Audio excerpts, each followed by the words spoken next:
Market Mantra. Market Mantra. Market Mantra. Market Mantra. Market Mantra.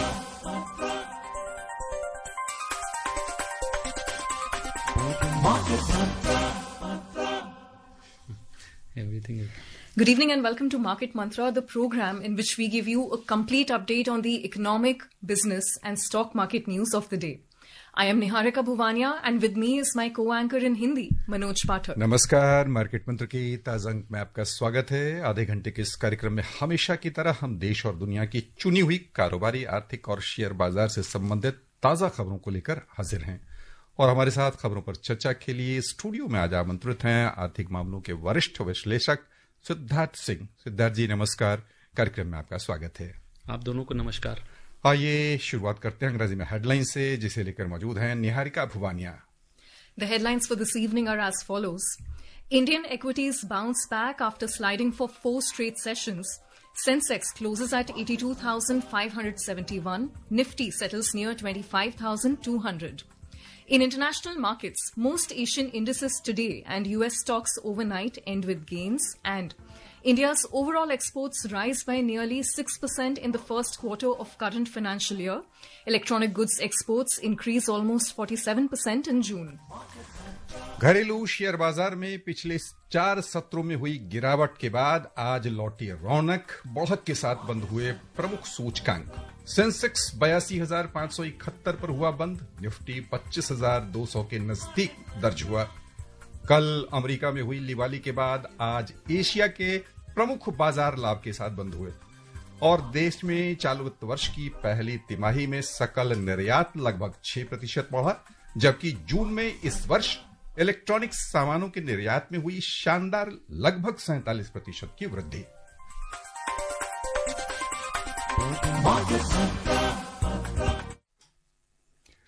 घरेलू share बाजार में पिछले 4 सत्रों से चल रही बिकवाली आज थम गई और निवेशकों की अच्छी खरीदारी से प्रमुख सूचकांक लाभ के साथ बंद हुए। देश में जून महीने में खुदरा मुद्रास्फीति में हुई गिरावट का असर आज निवेशकों पर देखने को मिला। साथ ही एशियाई बाजारों में अच्छी खासी दिवाली और बीते कारोबारी सत्र में कल अमेरिकी शेयर बाजार से मिले सकारात्मक रुझान पर निवेशकों का विश्वास आज बाजार में खुलकर दिखा और बाजार की रौनक फिर से लौटती नजर आई। कारोबार के अंत में बॉम्बे स्टॉक एक्सचेंज का सेंसेक्स 317 अंक यानी 0.39% की बढ़त लेकर 82,571 पर बंद हुआ। उधर नेशनल स्टॉक एक्सचेंज का निफ्टी 50 114 अंक यानी 0.45% तेजी के साथ 25,196 दर्ज हुआ। विस्तारित बाजार की ओर चलें तो छोटी और मझोली कंपनियों का प्रदर्शन सेंसेक्स और निफ्टी पैक की तुलना में बेहतर रहा। बीएसई मिड कैप इंडेक्स में 0.83% की वृद्धि हुई, जबकि स्मॉल कैप इंडेक्स लगभग 0.95% ऊपर आकर बंद हुआ। Indian equities bounced back today and settled with gains after 4 straight sessions of losses. Markets were buoyed by easing retail inflation in June 2025 and positive global cues coming from US markets overnight and Asian markets today. The 30-share index at Sensex settled at 82,571, adding 317 points or 0.39%, while the Nifty 50 ended the day at 25,196, climbing 114 points or 0.45%. Broader market indices also ended the day in positive territory with nearly 1% rise. The mid-cap index rose 0.83%, while the small-cap index closed 0.95% higher. नजर डालें Sensex pack पर तो 30 में से 22 कंपनियों के share आज लाभ में रहे। लाभ उठाने वालों में सबसे आगे रही कंपनी सन फार्मा, जिसके शेयरों में 2.71% की वृद्धि हमने देखी। बजाज फाइनेंशियल के शेयर 1.69% ऊपर आ गए। टाटा मोटर्स को 1.55% का मुनाफा हुआ। उधर घाटा उठाने वालों में प्रमुख रही कंपनी HCL, जिसके शेयर 3.31% लुढ़क गए। एटर्नल के शेयरों में 1.57% की कमी आई। टाटा स्टील के शेयर 0.81% घाटे में रहे। In sectoral indices at the BSE, barring utilities, all other sectors ended on a positive note. Auto sector rose 1.48%, healthcare added 1.14%, and consumer discretionary advanced 0.89%. Utility sector slipped 0.15%. The overall market breadth at the BSE was positive as shares of 2,576 companies advanced. Shares of 1,479 companies declined, while shares of 160 companies remained unchanged. At the National Stock Exchange, 85 companies hit their 52-week high, while 21 hit their 52-week low. नजर डालते हैं रुपए की स्थिति पर। अंतर banking विदेशी मुद्रा बाजार में आज $1 की तुलना में रुपया 17 पैसे मजबूत हुआ, 85.81 पर बंद हुआ। उधर दुनिया की 6 अन्य प्रमुख मुद्राओं की तुलना में डॉलर की स्थिति दर्शाने वाला सूचकांक अंतर्दिवसीय कारोबार में समाचार तैयार किए जाने तक 98.04 पर चल रहा था। I think now's the time to bring in our expert here. Let's first talk about easing retail inflation. So, retail inflation as it is at a 6-year low right now. I think that revives hopes of a rate cut again, is it? See, Niharika, as you said, this year, as far as the inflation trajectory is concerned, yes, we are almost at almost 6-year low as far as CPI inflation is concerned, and it could also be below the estimate of RBI, which is around 3.6% for the entire financial year. So which obviously is a very big positive for policymakers, especially the central bank, and that is the reason today RBI Governor Sanjay Malhotra has already said that if inflation trajectory stays at the current levels and the data that is incoming, if required, they may look at a further cut in rates.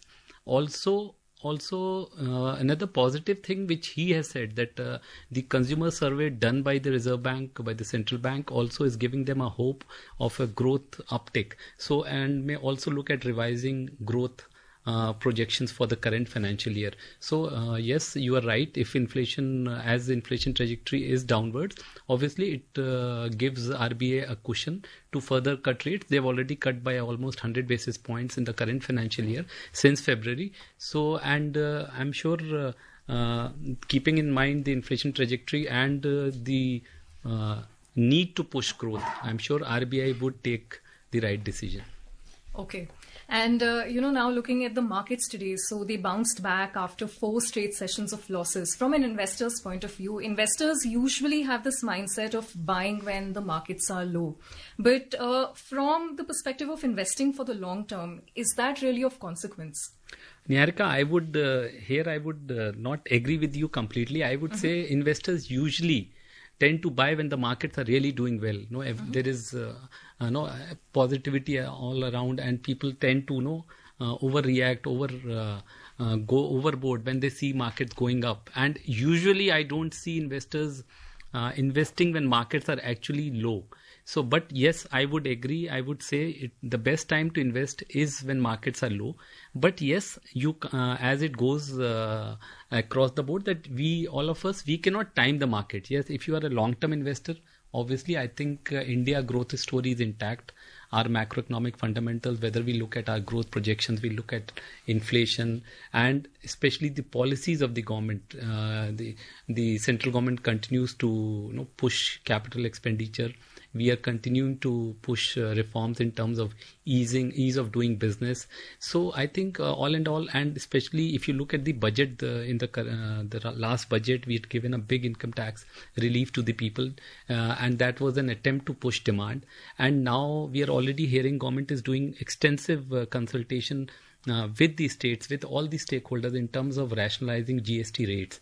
So one of the slabs, probably the 12% slab, there is a attempt to bring down products in that range to 5%, and little bit may move up to the next higher slab. So, and basically the focus is to push demand. And also, if you look at the recent visit of the finance minister to the northeast, and she made a remark. She called on the states to invest heavily in terms of capital expenditure, make huge capital expenditure, and there is a scheme in the budget where we allow the states to borrow from the central government to spend on states' capital expenditure in the state. So and this is a very loan at a very low rate of interest.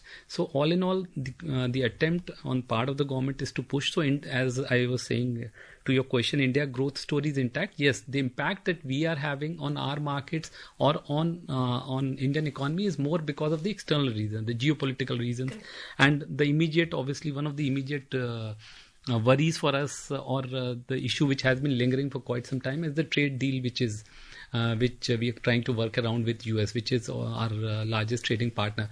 But yes, if your goal is long term, I think India is the safest bet in the world, and currently I think no market in the world is as safe as India. I think the conditions are all favorable, and we'll take a look at the trade deals a little later. But first, it's time to talk about the Asian and European markets. नहीं, Asian से पहले कुछ चर्चा हम share बाजार पर ही करना चाहेंगे। सिद्धार्थ जी, 4 बाजार उतरता सत्र था और आज उठती हुई सवारी लहरों की हमने देखी, जहां खरीदार लौटे हैं। बाजार के इस लौटने के पीछे मुख्य कारक क्या रहा? अंतर्राष्ट्रीय कारक या खुदरा मुद्रास्फीति में बढ़त की दर? ये भारत की जो विकास गाथा है, मैक्रो फैक्टर्स हैं, वो वाकई बड़े अच्छे हैं, लेकिन 4 सत्रों में हमने गिरावट देखा। तो उस गिरावट को हम क्या मुनाफा वसूली माने? पिछले 4 सत्रों में जो ऊंचा स्तर था उस पर गिरावट हुई, और आज की तेजी के पीछे क्या मुख्य कारक?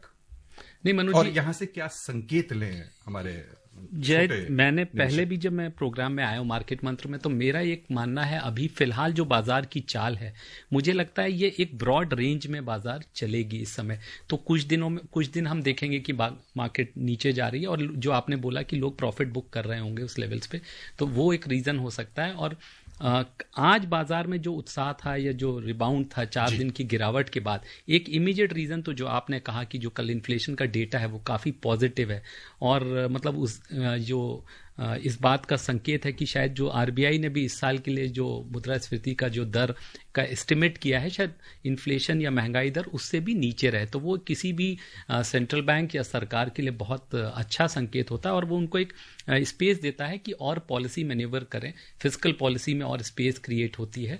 तो एक तो वो कारण रहा। दूसरा, मुझे लगता है एक कहीं ना कहीं ये पॉजिटिव संकेत भी आ रहे हैं। हालांकि अमेरिका की तरफ से रोज एक मिक्स्ड बैग होता है, कहीं जो एक सिग्नल आ रहा है कि रशिया से अगर आप जो भी डील करेगा, या ब्रिक्स नेशंस के ऊपर एक्स्ट्रा टैक्स हम लगाएंगे, तो लेकिन उसके साथ साथ कहीं ना कहीं एक ये भी बात आ रही कहीं ना कहीं सामने कि we may be able to seal a interim trade deal with US, और साइमल्टेनियसली एक जो हम एक बड़ी जो बायलैटरल ट्रेड डील की बातचीत जो अलग से भी हो रही है, तो शायद उसको भी हम अक्टूबर नवंबर तक उसको भी सील कर पाए। तो कहीं ना कहीं वो भी एक पॉजिटिविटी थी।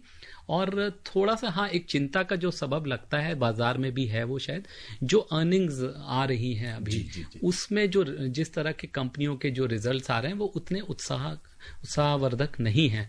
लेकिन मुझे लगता है चूंकि यूजुअली अगर आप देखेंगे जो पहला तिमाही अप्रैल में जून, तो ये जनरली हम देखते हैं कि इकोनॉमी जो स्लो पीरियड इसको माना जाता है। जो अक्टूबर से मार्च का जो पीरियड है उसको हम देखते हैं जब एक्टिविटी जो फेस्टिवल सीजन तो जो अब पिक कर रहा है, तो मुझे लगता है ये थोड़ा अभी शुरुआत है और मुझे लगता है पिक करेगा।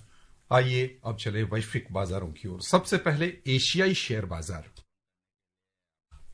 अमेरिका में कल हुई दिवाली का असर आज एशियाई शेयर बाजार पर बड़ा अच्छा दिखा। चीन को छोड़कर अन्य सभी प्रमुख बाजार में दिवाली की गई। हांगकांग का हेंगसेंग सूचकांक 1.57% लाभ के साथ बंद हुआ। जापान के निक्केई 225 में 0.55% की वृद्धि हुई। दक्षिण कोरिया का कोस्पी 0.41% और सिंगापुर का स्ट्रेट्स टाइम्स इंडेक्स 0.26% मुनाफे के साथ बंद हुए। उधर बिकवाली के दबाव में चीन के शंघाई कंपोजिट इंडेक्स में 0.42% की गिरावट हुई। यूरोपीय बाजार की ओर चलें तो समाचार तैयार किए जाने तक बिना किसी खास उतार चढ़ाव के कारोबार चल रहा था। अंतर्दिवसीय कारोबार में लंदन का FTSE 100 0.06% नीचे चल रहा था, जबकि जर्मनी के डेक्स में 0.11% के आसपास वृद्धि थी। उधर फ्रांस का CAC 40 भी 0.04% ऊपर चल रहा था। As for the US markets, US stocks closed with modest gains on Monday as investors continued to keep a watch on President Donald Trump's latest tariff threats, but held steady ahead of earning reports and economic data due this week. The Dow Jones Industrial Index rose 0.20% to close at 44,460, while the S&P 500 inched up 0.14% and settled at 6,269. The tech-heavy Nasdaq Composite advanced 0.27% to 20,640. Trump announced over the weekend that the US will levy 30% tariffs on the EU and Mexico from August 1st. Both the EU and Mexico have indicated they wanted to keep negotiating with the Trump administration. The US president has also sent letters to more than 20 countries over the past week informing them of import tariffs from next month. And before we get on to unraveling this, let me also brief you on the next story. US President Donald Trump has threatened to impose a secondary 100% tariff on buyers of Russian exports, including oil and gas, if Moscow does not agree to a deal to end the war with Ukraine within 50 days. He was speaking to reporters with NATO Secretary General Mark Rutte at the White House on Monday. New Delhi is racing to finalize a bilateral trade agreement with the US, and the threat, if implemented, means that any country, including India, that trades with Russia face the tariff if they want to sell their products to the US. Russia is one of the major suppliers of crude oil to India. New Delhi has defended the oil purchase because it is needed for the development of the country, as well as helping stabilize international oil prices. So lots going on this front, and this could also mean shuffling of foreign policies across the world. But when it comes to India, India has been very successful in maintaining a neutral stance given the recent geopolitical tensions. In fact, I think it's one of the reasons we were able to evacuate our citizens from war-prone areas. But how do you suggest India handle a tricky situation like this? It could go either ways, right?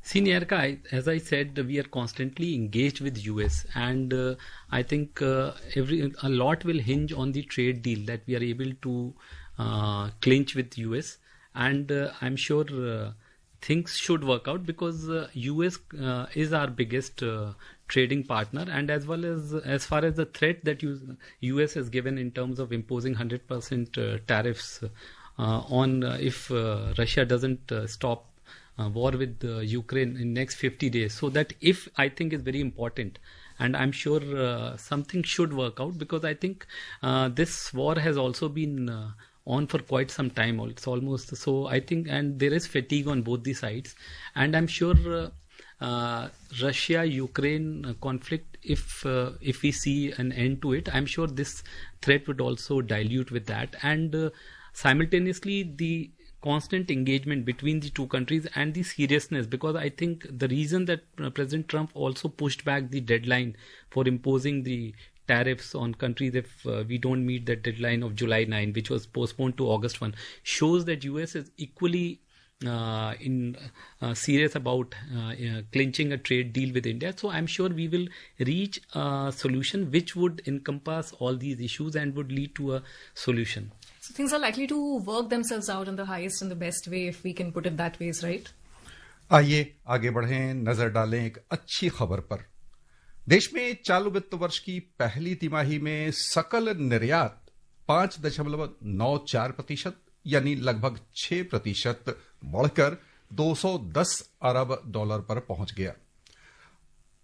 अच्छी खासी वृद्धि कई और क्षेत्रों में हुई है, खासतौर से इलेक्ट्रॉनिक गुड्स का जो निर्यात है वो 46.93% बढ़कर $4 अरब 15 करोड़ पर जून 2025 में पहुंच गया, जबकि इसी अवधि में पिछले वर्ष $2 अरब 82 करोड़ की वृद्धि हुई थी। इस दौरान देश का निर्यात यानी जून महीने में 3.71% घटा है, $53 अरब 92 करोड़ पर दर्ज हुआ है।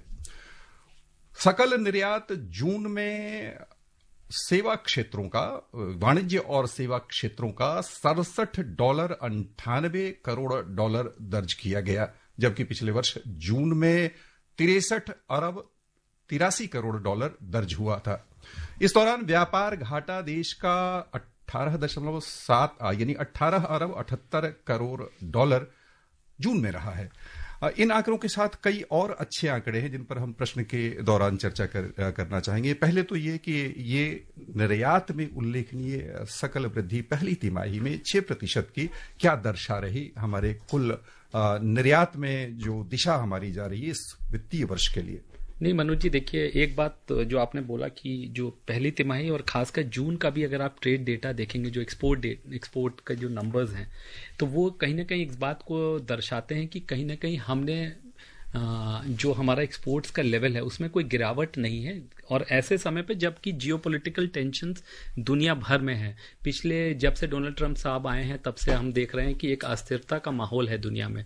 और एक्सपोर्ट्स एक ऐसी चीज़ है जो कि कहीं ना कहीं मतलब हम दुनिया को निर्यात करते हैं, तो यूएस उसमें एक बहुत बड़ा हमारा ट्रेडिंग पार्टनर है, यूरोप है, तो ऑर्डर्स भी, और ये सब ऑर्डर्स भी लिए, मतलब एक आप बुक करते हैं आज कम से कम 6 महीने 8 महीने के आगे की अवधि के लिए ऑर्डर्स।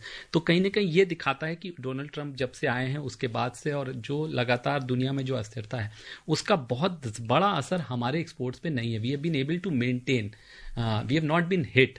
तो जो यानी श्रोताओं, ये एक अच्छी बात है कि जो कारोबारी जगत में वैश्विक उथल पथल का असर हर जगह दिख रहा, हर देश को कहीं न कहीं उस आंच की जो टैरिफ को लेकर लगती दिख रही है उसमें हम बचे रह गए, ये कह रहे हैं हमारे विशेषज्ञ। यहां हम ये समझना चाहेंगे कि इस वर्ष जो आयात रहा है जून महीने में, वो पिछले वर्ष जून की तुलना में 3.71% घटा है और 53 अरब 92 करोड़ डॉलर दर्ज हुआ। ये जून महीने का आंकड़ा है। यहां पर हम ये समझना चाहेंगे कि आयात में गिरावट, इसे हम अच्छा संकेत माने या कहीं ना कहीं ये यानी हमें चिंता का विषय भी बन सकता है?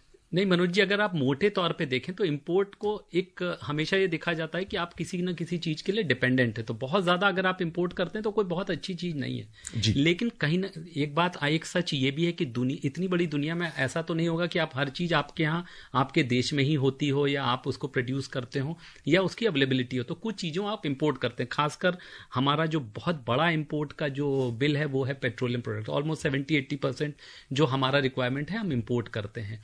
दूसरा है गोल्ड इंपोर्ट भी हम बड़े पैमाने पर करते हैं। लेकिन इसको अगर मैं रिवर्स कर दूं दोनों चीजों को, चाहे वो पेट्रोलियम हो चाहे वो गोल्ड हो, तो और दूसरा जो आपने बात की घटने की, तो आयात घटना कई बार वो उसको आप पॉजिटिव वे में भी देख सकते हैं कि इंपोर्ट हमारा घट रहा है, लेकिन उसका एक नेगेटिव इंपैक्ट ये भी दिखता है कहीं ना कहीं अगर थोड़ा सा इंपोर्ट आपका गिर रहा है तो कहीं ना कहीं, क्योंकि आप इंपोर्ट करके आज हम पेट्रोलियम के बहुत बड़े एक्सपोर्टर हैं। अगर आज हम क्रूड पेट्रोलियम इंपोर्ट कर रहे हैं तो आप देखेंगे कि यूरोप को आधा जो पेट्रोलियम का एक्सपोर्ट है, जो पेट्रोलियम डीजल पेट्रोल का, वो हम हिंदुस्तान से कर रहे हैं। फिर गोल्ड हम इंपोर्ट करते हैं जेम्स ज्वेलरी के फॉर्म में, बहुत बड़ा एक्सपोर्ट के। तो उसके दोनों मायने हैं। हल्का सा अगर इंपोर्ट डाउन है तो कहीं ना कहीं वो ये भी शो करता है कहीं ना कहीं डिमांड में भी स्लैक है हल्का सा।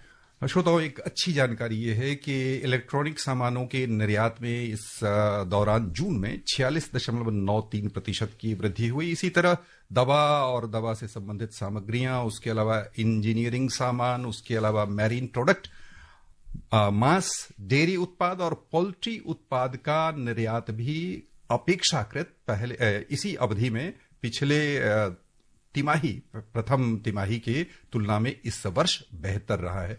यानी अच्छी खबरें निर्यात के मोर्चे पर हमें दिखी हैं। And as for the next story this evening, Union Minister of New and Renewable Energy, Prahlad Joshi, has reaffirmed that India's clean energy transformation is not just an environmental objective. Rather, it is a national mission. Speaking at the IVCA Renewable Energy Summit 2025 at IIT Bombay today, he highlighted that private investment is vital to achieving India's ambitious target of 500 gigawatt non-fossil fuel capacity by 2030. The Union Minister announced that following the success of the PM Kusum Yojana in some states, and in response to requests from 20 state ministers, the central government will soon launch PM Kusum Yojana too. PM Kusum, when it started, so no state showed any interest. But today, not less than 20 chief ministers have met me. They're all demanding, हमको कुसुम में अभी allotment कर दो, allotment कर दो. Means समझने में थोड़ा डिले हो गया स्टेट को, लेकिन मोदी जी 10 साल पहले ही समझ लिए थे क्या है करके. तो अभी सभी स्टेट, तेलंगाना से लेके जम्मू कश्मीर तक, सभी लोग आके मिल रहे हैं. हमको रिन्यूएबल एनर्जी में पीएम कुसुम में दे दो। तो पीएम कुसुम अभी 2026 में मार्च में अभी वो उसका जो टाइम था वो खत्म हो रहा है, लेकिन हम बहुत सीरियसली सोच रहे हैं पीएम कुसुम 2 हम शुरू करने का अभी सोच रहे हैं। Joshi credited the growing interest of investors in renewable sectors like solar and wind for this next phase. India's clean energy sector is gaining unprecedented momentum. The country has achieved a major milestone, reaching 50% of its installed electricity capacity from non-fossil fuel sources, 5 years ahead of the 2030 target. Very quickly, so AI has been a central topic of discussion nowadays, and it requires huge compute power. So how challenging is it going to be to maintain our energy goals in the future, achieving them or maintaining the current goals that we have already achieved?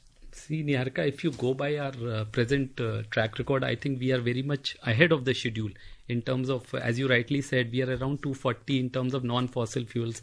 And we aim to reach, we are already at 240 gigawatts.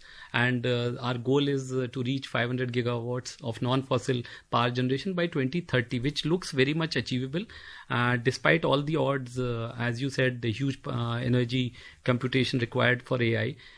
And at the same time, if you look the emphasis of the government, like in the year budget before this one, current 23-24 budget, the PM Surya Ghar Yojana, I think installation of solar panels on rooftops of each houses. So I think that has been a big success, and government is still continues to focus, and we have a huge budgetary outlay for that. So what I feel is in terms of achieving our non-fossil power generation, I think we would be doing it before the 2030. Very well. And with that, let's also quickly take a look at the crude oil prices. Crude oil prices witnessed mixed trading trend today. Brent crude was trading 0.01% higher at $69.22 per barrel, while WTI crude was down 0.09% at $66.92 per barrel when reports last came in. Siddharth ji, Trump साहब की नई जो कह लीजिए कि धमकी कह लें, चाबुक कह लें, ऐलान कह लें, रूस से तेल खरीद पर और तेल के अभी के दाम पर किस दिशा में जाता तेल का दाम दिख रहा आपको? नहीं, देखिए मनोज जी, चूंकि दुनिया में अभी अस्थिरता है और जहां तक तेल के भाव अभी जो दिखते हैं, मुझे नहीं लगता कि कोई अनटिल अनलेस कोई अनहोनी हो जाए, जैसे अभी बीच में इजराइल और अमेरिका ने ईरान पे हमला बोल दिया था, तो वो जो कुछ दिन थे जब हमने देखा था क्रूड ऑयल के प्राइसेस में स्पर्ट था, जो कि दुनिया में अभी अस्थिरता है, जियोपॉलिटिकल जो कंडीशंस हैं, तो मुझे नहीं लगता, और एक जनरल डिमांड स्लो डाउन है, तो मुझे नहीं लगता कि क्रूड ऑयल प्राइसेस में बहुत बड़ा फेरबदल या बहुत बड़ा मूवमेंट, और ये हमको करंट प्राइसेस हमको सूट भी करते हैं। यानी वर्तमान स्तर श्रोताओं तेल के लिए अच्छा है। अंतर्राष्ट्रीय बाजार का हम उम्मीद करते हैं कि हमारी आपकी जेब के लिए भी ये सुखद होगा, और खबरों का सिलसिला आगे बढ़ाते हैं। In the Indian bullion market, 24-karat gold was trading 0.48% higher at 98,680 rupees per 10 grams, while silver 9995 fine was trading 1.47% up at 1,14,940 rupees per kilogram a short while ago. Multi commodity exchange चले तो वहां अंतिम समाचार मिलने तक अगस्त में आपूर्ति किए जाने वाले सोने का मूल्य 0.03% घटकर 97,746 रुपए प्रति 10 ग्राम पर चल रहा था, जबकि सितंबर में आपूर्ति की जाने वाली चांदी भी 0.46% अपनी चमक खोकर 1,12,414 रुपए प्रति किलो के आसपास कारोबार कर रही थी। बहुत संक्षेप में, बहुत यानी एक दो पंक्ति में, सोना और चांदी के भाव किस दिशा में जाते अब दिख रहे हैं? नहीं, फिलहाल तो जितनी अनसर्टेनिटी रहेगी, मुझे लगता है गोल्ड प्राइसेस और आपको चांदी में तेजी दिखेगी। चांदी में खासकर तेजी है क्योंकि अब वो गोल्ड को रिप्लेस भी कर रहा है, क्योंकि ऑलरेडी सोना बहुत महंगा हो चुका है, प्लस सिल्वर का एक इंडस्ट्रियल जो यूजेज है उसकी वजह से भी इंडस्ट्री सिल्वर की डिमांड में हम देख रहे हैं कि बढ़ोतरी हो रही है। बस यहीं पर श्रोताओं की ओर से हम आपको सिद्धार्थ जी बहुत बहुत धन्यवाद देना चाहेंगे।